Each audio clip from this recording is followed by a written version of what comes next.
Здравствуйте, друзья! Сегодня мы с вами побываем в Великом Новгороде. Как всегда, будут наши традиционные рубрики «Привокзальное время покушать». Также мы, естественно, побываем в Кремле, прокатимся на кораблике, прогуляемся по центру города и поехали. А начнем мы с вами с самого истока реки Волхов. Волхов – это единственная река, вытекающая из озера Ильмень. И мы так и пройдем с вами по течению и дойдем до Новгорода. Кстати, на нашем канале уже были фильмы, посвященные городам и селам, находящимся на Волхове. Это Кириши, Волхов и село Старая Ладога и город Новая Ладога. Интересен один факт. Все речки, которые впадают в озеро Ильмень, имеют женские имена: Мста, Шелонь, Пова, Полесть, Веряжа, Веронда и так далее. А вытекает только одна – Волхов. Имя мужское. Что ж получается, что он забирает все богатства и силу у женщины и несет их другой женщине, Ладоге? На это как раз есть легенда, согласно которой в Новгороде жил молодой человек с именем Волхов. Очень много девушек было влюблено в него и готовы были на все ради его ответной любви. Но ему никто не приглянулся, и пошел он гулять по свету. Ходил-бродил по северным странам. И уже в конце своего путешествия увидел избушку, одиноко стоящую, зашел туда, а там была красавица неописуемая, и звали ее Ладога. И сказала Ладога: «Принеси мне все богатства, которые ты сможешь достать». И вернулся он в Новгород, сказал своим друзьям и родственникам, и девушки, которые были влюблены в него, тоже захотели ему помочь. Собрали все они богатства. И он вернулся к своей возлюбленной обратно, но она ему сказала: «Мало, и ты будешь всегда нести свои богатства мне». И она превратилась в озеро, названное Ладожским, а Волхова превратила в реку, которая впадает в Ладогу, и все свои богатства он теперь всегда отдает ей. И первым на левом берегу у нас Юрьев монастырь. Традиционно считается, что он был основан Юрием Долгоруким в 1030 году. Это один из древнейших новгородских монастырей. Но на территории не сохранилось ни одной постройки XI века. Самым древним строением является Георгиевский собор, он самый большой в центре. Начал он строиться по летописям в 1119 году новгородским князем Всеволодом Мстиславичем, внуком Владимира Мономаха. С конца XII по конец XV века Георгиевский собор являлся княжеской усыпальницей. Здесь в конце XII века были похоронены малолетние княжичи Ростислав и Изяслав, сыновья Ярослава Владимировича. В 1233 году князь Федор, брат Александра Невского. В 1243 году их мать княгиня Ефросиния. Основные постройки монастыря относятся к XIX веку, когда была затеяна грандиозная реконструкция. В годы Великой Отечественной войны в течение 2,5 лет монастырь находился на линии фронта. Пострадавшие в эти годы постройки были восстановлены в 50-х годах. Предполагалось, что монастырь станет частью музейного комплекса. Георгиевский собор должен был стать выставочным залом, а остальные постройки должны были использоваться как жилые и хозяйственные помещения. В 1990 году постройки Юрьева монастыря были переданы в ведение Новгородской епархии. Сиверсов канал построен по инициативе новгородского губернатора Якова Сиверса в 1798-1803 годах. За труды по постройке канала император Александр I подписал указ об именовании канала в честь этого человека. Необходимость в создании такого пути назревала давно. Плавание по Ильменю из-за сильных ветров и выход из самой Мсты в озеро из-за большого количества отмелей считалось опасным. Барки простаивали в устье Мсты неделями, ожидая благоприятной погоды. Случаи гибели груженных судов на Ильмени отмечались почти ежегодно. В 1770 году был составлен проект канала, а к строительству приступили лишь в 1799 году. Благодаря вмешательству новгородского губернатора Сиверса строительство пошло быстрыми темпами. Канал ныне действующий и является составной частью Вышневолодской водной системы. Длина канала 10 километров, глубина до 2,5 метров. В месте выхода канала в реку Волхов находится Рюриково городище. До 19 века эта местность, как и прилегающее село, называлась просто городище. Слово Рюриково появилось в краеведческой литературе в начале 19 века под влиянием легенд, отождествляющих это место со столицей государства Рюрика после призвания варягов. Примерно тогда же Древняя Русь получила наименование Киевская. По преданию, тут обосновался Рюрик, призванный на княжение в Новгород. В XII веке сюда переместилась резиденция новгородских князей. На городище находился во время похода на Новгород в 1477-78 году Иван III, а его внук Иван Грозный, который отсутствует на памятнике тысячелетия Руси, чинил здесь расправу над непокорными новгородскими боярами. Петр Великий подарил село Городище Меньшикову, который устроил здесь свой загородный дом с обширными погребами, но после опалы последнего все было возвращено в казну.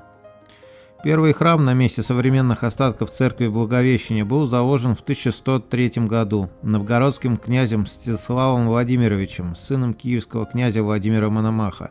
Позже на месте разобранного или разрушенного храма, кстати, непонятно, что послужило для этого причиной. В общем, в 1343 году на месте старого храма была сооружена церковь Благовещения, типичный образец новгородского зодчества. С 1930 года церковь не использовалась, и в 1941 году была разрушена немецким артиллерийским огнем. Уже в наше время останки были изучены археологами. Церковь решено не восстанавливать, а законсервировать остатки стен, но при этом сохранилась возможность для посещения туристами. Да, у вас там платный вход? Да, 170 рублей. А вот и опоры моста, который мог бы стать первым мостом по течению Волхова, но что-то в этой истории пошло не так. Мост должен был стать частью железной дороги Санкт-Петербург-Орел, и в частности мост относился к отрезку Новгород-Крестцы. Предполагалось, что дорога свяжет столицу и области Центральной России. Грандиозную стройку новой линии железной дороги задумали еще в 1913 году, а в следующем году уже было принято решение о строительстве, и даже некоторые участки были построены, но Первая мировая переостановила стройку. В 1916 году работы были возобновлены, так как предполагалось использование этой дороги для переброски войск и снабжения столицы. Но грянули события 1917 года. К этому моменту были уже возведены опоры моста и сделаны насыпи почти на всем протяжении участка.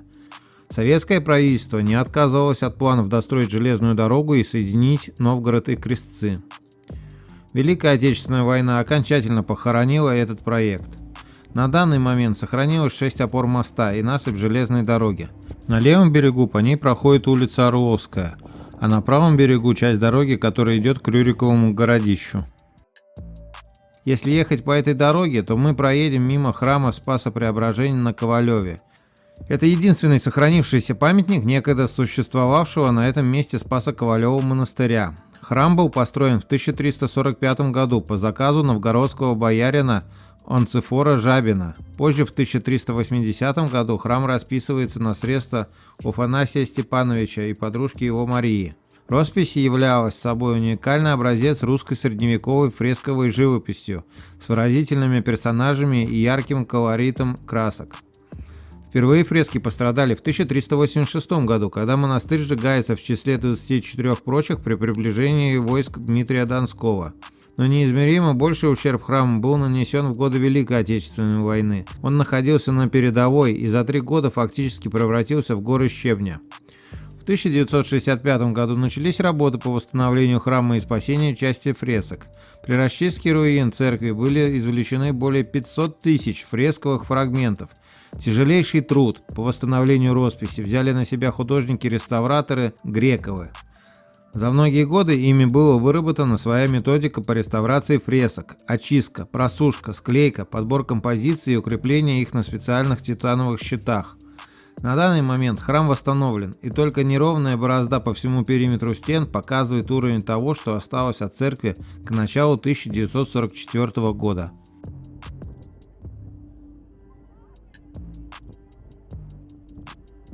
Наше путешествие на кораблике продолжается, и мы уже подходим к самому городу. С палубы уже можно увидеть Детинец. Так называется Кремль в Новгороде. Почему Детинец, а не Кремль? На Руси город имел свои укрепления в виде земляного вала, тына или деревянной стены. Внутри города были не только оборонительные сооружения, но и культовые и жилые здания. А в центре находилась крепость, которая играла роль последнего прибежища для горожан при осаде. Эта крепость и называлась Детинцем. То есть это старое название центрального оборонительного сооружения в городе.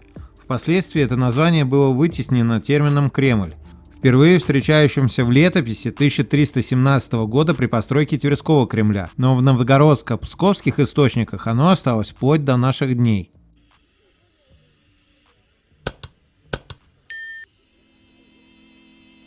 Наш кораблик пришвартовался, что ж, теперь пешочком. Кстати, Волхов всегда делил город на 2 части. Кремль находится на левом берегу, и эта часть именовалась Софийской стороной и получила свое название от Софийского собора, а вот правый берег, где находился торг, именовалась Торговой стороной. Начнем, собственно, с Кремля. Избитый туристический маршрут, но находясь здесь, мы не можем не показать Кремль. И один из уникальных монументов, отражающих тысячелетнюю историю России. Воздвигнут монумент в 1862 году в честь тысячелетия с даты призвания варягов. Именно с этого времени и берет свой отчет русская государственность, с 862 года. Я не буду описывать этот монумент, на просторах интернета полно информации по нему. Просто полюбуемся им. Уникальность его, конечно, зашкаливает.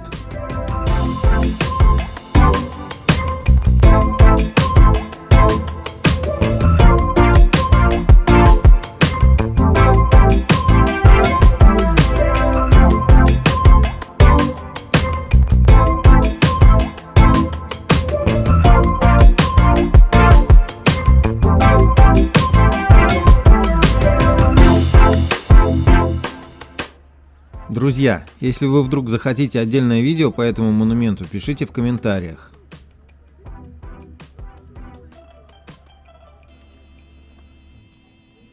Софийский собор был построен в 1045-1050 годах, освящен в 1052 году. 1052 году. Ему почти 1000 лет. Построен князем Владимиром Ярославовичем, сыном Ярослава Мудрого. Для постройки Новой Софии были вызваны византийские зодчие, которые в течение 7 лет эту церковь возводили. Образцом им служила отчасти София Цареградская. Магдебургские Сектунские врата на западной стороне Софийского собора в течение нескольких веков служили торжественным входом в собор. Эти врата являются по преданию воинским трофеем новгородцев, ходивших по морю в 1187 году в шведскую столицу Сектуну. Сделаны врата западноевропейскими мастерами. Этим объясняется католический, а не православный характер рельефных изображений, которыми они покрыты. Есть на вратах и изображения сделавших их мастеров, литейщиков Риквина и Вайсмута. Между фигурами немецких мастеров помещена фигура русского мастера Авраама, который собрал эти ворота из пластин, на которые ворота разобрали для транспортировки. В 17 веке шведский король во время шведско-польской интервенции пытался возвратить врата в Швецию, но его военачальник, опасаясь гнева горожан, оставил врата на месте.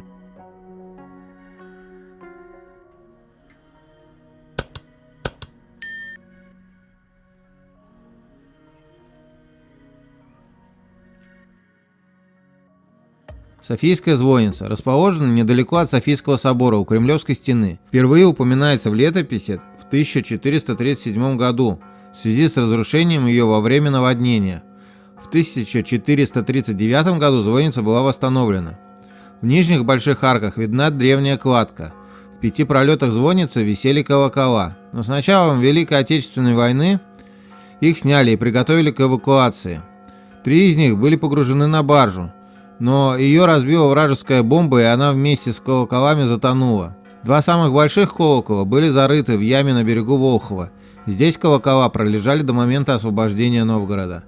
На второй день после освобождения города саперы воинской части приступили к подъему колоколов с затонувшей баржи и откопу их на берегу. Сейчас колокола установлены на постаментах перед звонницей.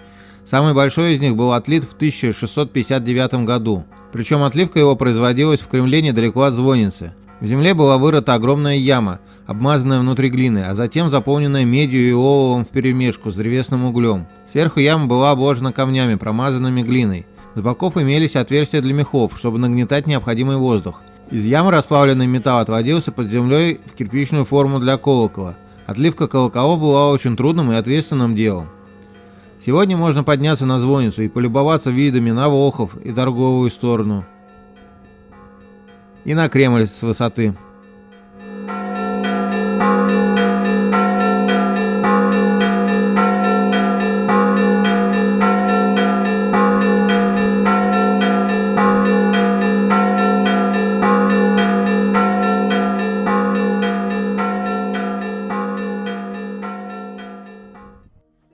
Часозвоня. Башня с часами. Башня построена во второй половине 17 века. Имеется часовой механизм на 4 циферблата и колокол. Сама постройка имеет наклон в северо-западную сторону.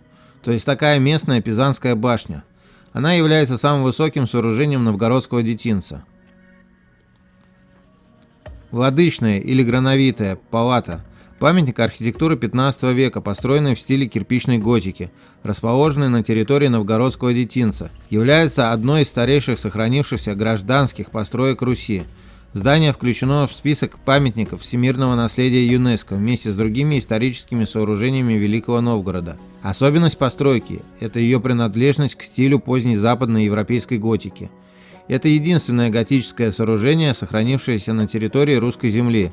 Однако здесь можно проследить и некоторые черты русской архитектуры. А вот сейчас должны подтянуться приверженцы альтернативной истории. Типа здания откопали, да-да, мы все знаем. Но я считаю, тут явно прослеживается увеличение уровня земли. Вот находящаяся почти тут же арка в надвратном храме Сергия Радонежского. Ее высота не очень, вот человек стоит в полный рост. И обратите внимание на петли. Внимание, живой звук. 4 вряд ли, но вот нижняя петля должна быть, ее вряд ли вытащили. Верхняя петля есть, нижней нету. И здесь то же самое. И другие ворота, построенные на 50 лет раньше, но уже имеющие другую высоту и как минимум видно 2 петли. Может быть, конечно, вокруг Софии в центре Кремля откопали, а там не стали откапывать? С другой стороны, вот это что? Новодельный фундамент на таком высоте.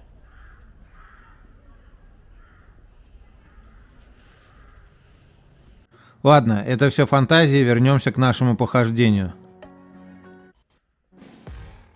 Здание присутственных мест возводилось в 1783-86 годах, южнее приказной палаты. В 1778 году, во время царствования царицы Екатерины II, присутственные места, где располагались все основные органы административного управления, строились во всех губернских центрах и уездных городах. В 1809 году здание горело и было восстановлено в 1817-22 годах. В годы Великой Отечественной войны здание было разрушено и восстановлено к 1957 году. Сейчас здесь располагается главное здание Объединенного музея. Вообще, в годы Великой Отечественной войны сильно пострадал весь город. Он находился в оккупации с 15 августа 1941 года по 20 января 1944 года. Один из мемориалов, посвященный этой трагической странице истории не только Новгорода, но и всей страны, находится у Кремлевской стены. Открыт он был в 1965 году к празднованию 20-летию Победы. До открытия этого мемориала тут же существовало 2 братских захоронения.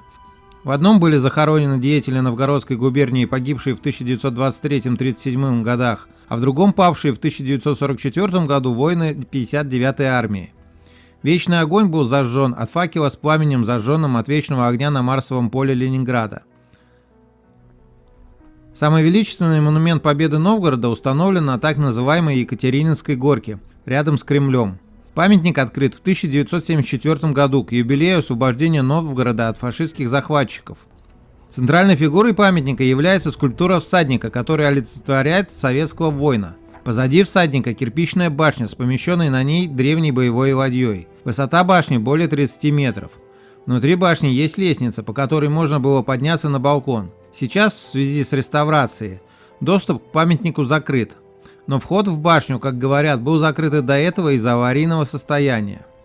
Екатерининская горка, на которой находится памятник, это один из 2 оставшихся бастионов, построенных еще при Петре. Остальные бастионы, которые полукольцом окружали детинец, были срыты в 20 году 19 века. Второй бастион, северный, назывался Никольским, ныне известен как Веселая горка или Пятак. В советское время здесь находилась городская танцплощадка. Здесь были танцы. Кстати, как ни странно, но в Новгороде отсутствует колесо обозрения. В советское время оно было, но потом в 90-х из-за ветхости конструкций было демонтировано. В 2016 году появился инвестор, который как раз хотел установить новое 35-метровое колесо на Веселой горке. Естественная возвышенность помогла бы колесу доминировать над Кремлем, Софийским собором, Звонницей, что было превосходно для желающих посмотреть на Великий Новгород с высоты птичьего полета. С другой стороны, колесо обозрения закрывало бы вид на Новгородский Кремль и нарушало бы целостность исторического ландшафта. В общем, этот проект не был одобрен, и город так и остался без колеса обозрения. А мы с вами как-то незаметно покинули Кремль и через крепостной ров переместились на главную площадь Великого Новгорода – Победы Софийская. Двойное название у площади появилось в 2005 году, а перед этим в 1991 ей вернули историческое название Софийская, сменив присвоенное в 1946 году имя Победы. Но, судя по всему, название площади сейчас – это попытка угодить и нашим, и вашим, оставив советское название, прибавив историческое. Дом Советов имеет адрес номер 1 на площади. Сейчас здесь располагается областное правительство. Построен по типовому проекту. По нему же построены дома Советов в Пензе, Липецке, Орле, Шахтах и Черкассах. Памятник Владимиру Ильичу Ленину был открыт 7 ноября 1928 года на площади. Этот монумент считается одним из первых памятников вождю пролетариата в стране. Он был установлен на углу Летнего сада, учитывая большую любовь Ильича к природе и тот факт, что величие скульптуры эффектно подчеркивает густая зелень. Проект лично утверждал Анатолий Луначарский. При этом использовались фундаменты неоконченного памятника Выборгскому полку за 1905 год. Во время оккупации Великого Новгорода фашистами бронзовый памятник вождя исчез. Только в 1956 году на его месте была поставлена новая скульптура.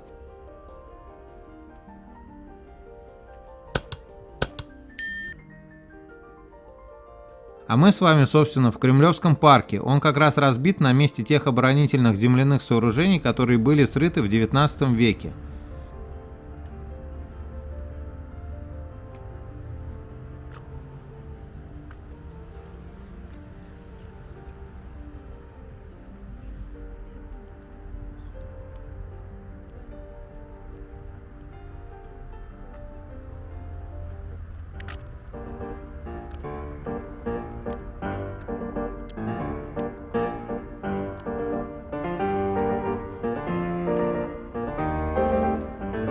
Скульптура великому русскому композитору Сергею Васильевичу Рахманинову была установлена в 2009 году.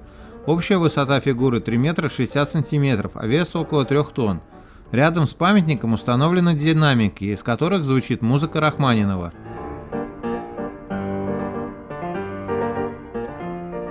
Фонтан Садко и царица Волхова открыт в 1978 году. Является главным фонтаном города. Ранее на этом месте был фонтан, увенчанный бюстом Сталина. В центре фонтана расположена бронзовая скульптура героев былин, обрамленная чашей, покрытой мозаичными узорами. Садко – это новгородский былинный герой, который сначала был бедным гусляром, но разбогател, утешив игрой на гуслях морского царя из Ильмень-озера и стал купцом. Сама композиция передает момент, когда Садко на морском дне играет на гуслях по прихоти морского царя. Справа от гусляра, вся во внимании, расположилась девушка, морская царевна Волхова, ставшая спасительницей музыканта. Фонтан был реконструирован в 2009 году. А теперь отправимся в сторону вокзала, но прежде перекусим. Здравствуйте, друзья! И с вами наша традиционная рубрика «Время покушать». Сегодня мы хотим рассказать про отличное кафе-столовую под простым русским названием «Борщи». Заведение небольшое, но очень уютное. В ассортименте заведения в основном блюда традиционной русской кухни. Вкусная выпечка, большие порции, приветливый персонал и нет проблем с парковкой. Наша оценка тут твердая 5, но с небольшим минусом. Места все-таки маловато, особенно в часы наплыва туристов.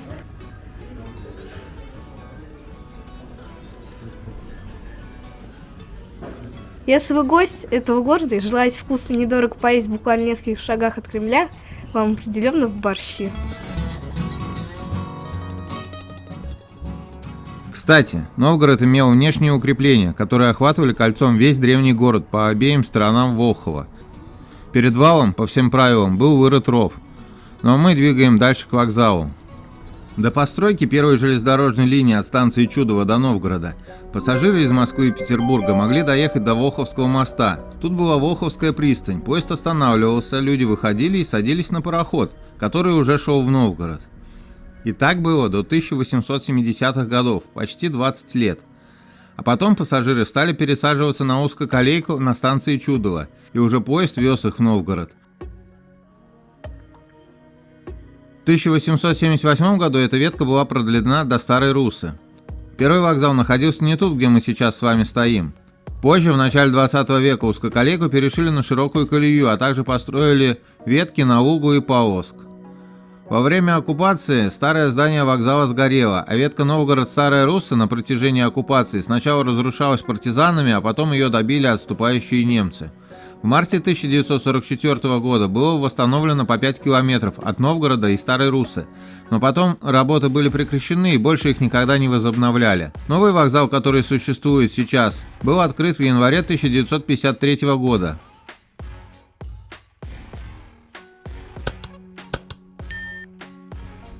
На вокзале имеется зал ожидания и билетные кассы. Под станционными путями проложен подземный пешеходный переход. Кстати, на месте бюста Александра Невского в советское время стоял бюст Карла Маркса. Но Маркс смотрел на вокзал, а Александр Невский смотрит в город. То есть Маркс хотел уехать, а Александр Невский приехал.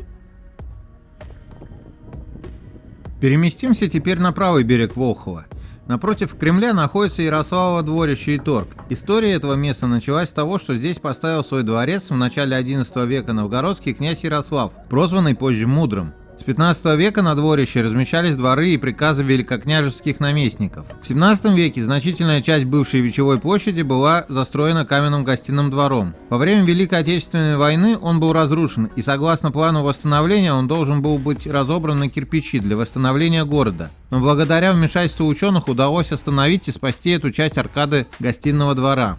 О торговом прошлом этого места также напоминает Ярославова башня. Это проездная башня гостиного двора с помещениями для торговой администрации. Через нее купцы ввозили свои товары для продажи. Позднее была перестроена под нужды приходского училища. Сегодня в Воротной башне на 3 ярусах располагается музей с уникальными выставками. Новейшая постройка на Ярославом дворище – Ганзейский фонтан, установленный летом 2009 года в честь 29-го форума Союза ганзейских городов нового времени. По периметру водной поверхности, с бьющей по центру водой, привлекает внимание изображение гербов 16 стран-участников современного Ганзейского союза, украшенных разноцветной мозаикой. С появлением фонтана родилась традиция бросать в него монету, проверяя на себе местную легенду, что наброшенный в его воду рубль, волховская водичка, 1000 намоет и обогатит на 1000 рублей. Народное название у фонтана – «Копейка». Каждое лето несколько раз в месяц у фонтана проводится театрализованное зрелище по выемке монет. Ганзейский знак, непонятно абстрактная фигура, был также открыт в 2009 году, рядом с фонтаном. На Ярославовом дворище располагаются различные церкви и храмы. Для ценителей культовых сооружений Ярославова дворища, да и Великий Новгород и его окрестности, прям настоящая кладезь. Среди различных церквей на дворище со стороны Иванской улицы притаился памятник Владимиру Ильичу Ленину с необычными пропорциями постамента относительно самой фигуры.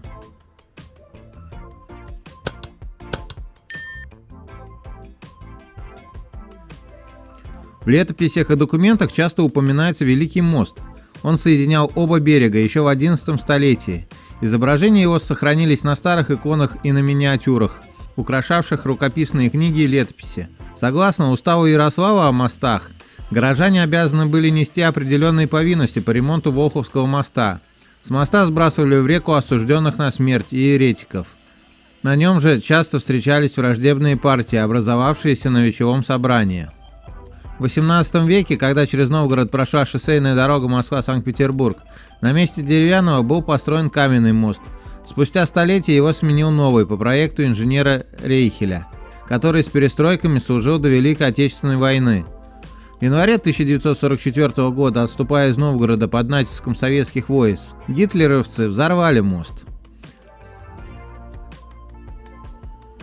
В 1987 году на месте старого разрушенного моста построен пешеходный, соединяющий территорию Древнего Торга и Кремля, и получивший название Горбатый.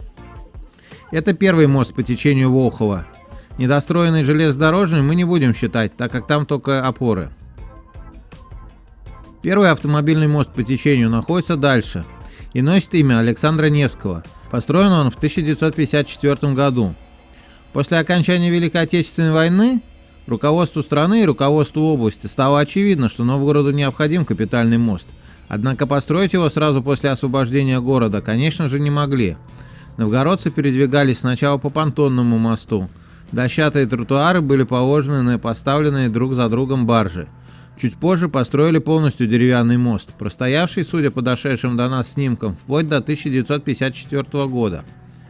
Мост построен по проекту 30-х годов 20 века. До наших дней дошел почти в неизменном виде. Заменены только фонари, которые стали более современными, но менее подходят под общую стилистику моста. И исчезли отдельные фрагменты решетки ограды. Наверное, опять поработали охотники за металлом. Второй автомобильный и третий по счету мост, Коумовский мост, получил свое название, так как соединяет район Коумова на левом берегу с улицей Державина на правом. Построен в 1978 году. И третий автомобильный и самый молодой мост, Деревеницкий мост, открыт в 2016 году. Это самый длинный и самый высокий мост через реку Волхов. Также получил свое название, потому что соединяет район Деревеницы на правом берегу с левым берегом Новгорода. Итак, прогуляемся теперь по набережной, которая носит имя Александра Невского, от пешеходного моста и вниз по течению. Скульптура девушки, уставшей туристки. Вандалы часто воруют у нее туфли, которые стоят рядом. Ресторанный комплекс «Фрегат Флагман». По моему мнению, как-то не очень он сюда вписывается. Скульптура «Рисующий мальчик». На своем мольберте юный художник рисует Кремль, Волхов и старинную ладью. Можно пофоткаться рядом с ним. Скульптура дружелюбного медведя на скамейке также является замечательным местом для фотосессии на фоне Волхова и Кремля. Почти у самого моста находится еще одна инсталляция. По замыслу автора это ангел-хранитель города. Композиция интерактивная. Любой желающий может встать внутрь фигуры и примерить его броню, став на несколько секунд защитником города. А местные острые языки прозвали эту работу открывашкой.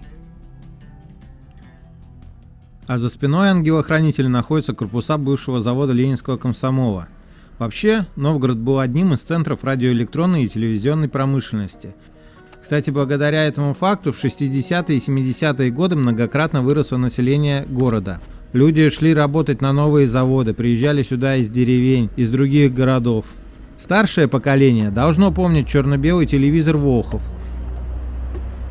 и появившийся под закат советской эпохи телевизор Садко. Но где еще выпускать ТВ под таким названием, как не в Новгороде? А завод полупроводниковых приборов был заложен в 1958 году. Место для такого предприятия, скажем так, не самое удачное. Почти центр города. При строительстве был уничтожен большой культурный слой.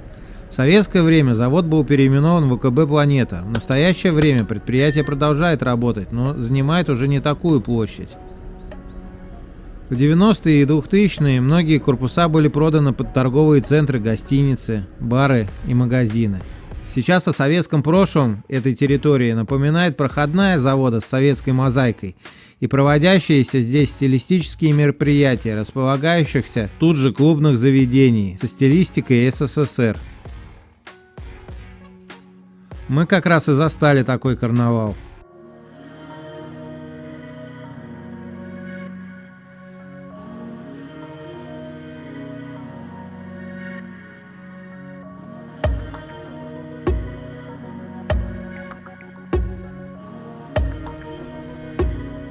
А мы продолжаем свою прогулку по недавно реконструированной набережной Александра Невского.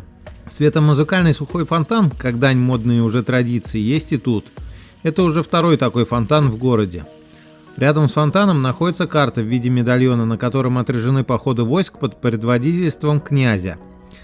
Основные свои военные победы князь одержал в молодости. Во время Невской битвы в 1240 году ему было чуть более 20 лет, во время Ледового побоища всего 22. За всю свою жизнь князь Александр не проиграл ни одного сражения. Ну и собственно в конце набережной, как апогей всей композиционной целостности, стоит памятник Александру Невскому, воздвигнутый в 1984 году. А вот сама набережная получила имя князя чуть раньше, в 1970 году. За спиной князя церковь Бориса и Глеба в Плотниках, возведена в 1536 году на месте, опять обратите внимание, более древней церкви, которую перед тем разобрали. Собственно, в этом месте кончается набережная и начинается парк 30-летия октября, по которому, если пройти немного, то можно наткнуться на старообрядческую церковь. Церковь Иоанна Богослова на Витке была заложена в 1383 году непосредственно за кольцом окольного города, где в Волхов впадала речка Витка. Позднее речка была перекопана при строительстве вала окольного города. С набережной Александра Невского открывается вид на, казалось бы, инопланетное здание на другом берегу Волхова. Местный драматический театр построен в 1984-87 годах в стиле модернизма. Я воздержусь от каких-то слов, просто смотрите.